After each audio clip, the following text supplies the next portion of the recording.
دبیر کل ناتو پیش از پایان نشست دو روزه وزیران دفاع ناتو که به گونه آنلاین برگزار شده است میگوید که این پیمان در یک زمان مناسب افغانستان را ترک خواهد کرد.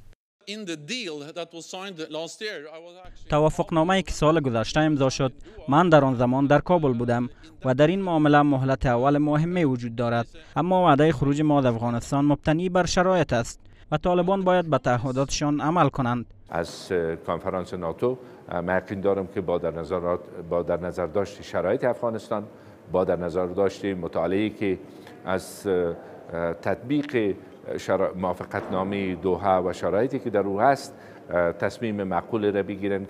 همکنون 2500 سرباز امریکایی و 10,000 سرباز ناتو در افغانستان حضور دارند. حضور غیر امریکایی قابل توجه در افغانستان وجود دارد.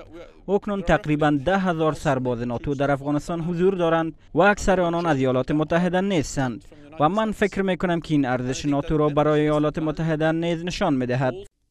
رئیس جمهور غنی به این باور است که ادامه خشونت‌ها از سوی طالبان یک راه حل نیست و از این گروه می‌خواهد که برای به نتیجه رسیدن روند صلح خشونت‌ها را کاهش دهند.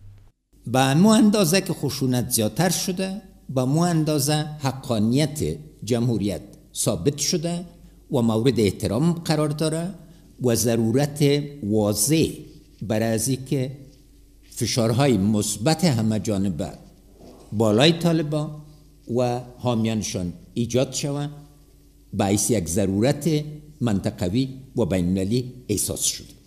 کاخ سفید با روی کار آمدن حکومت جو بایدن دستور بازنگری توافقنامه صلح واشنگتن را با طالبان داد. هرچند انتظار می رفت که این بازنگری تا امروز پایان یابد، اما گروه جهانی بحران گفته است که ممکن است این بازنگری تا ماه اپریل، یعنی اندک پیش از پایان مهلت بیرون شدن کامل نیروهای امریکایی از افغانستان، پایان یابد.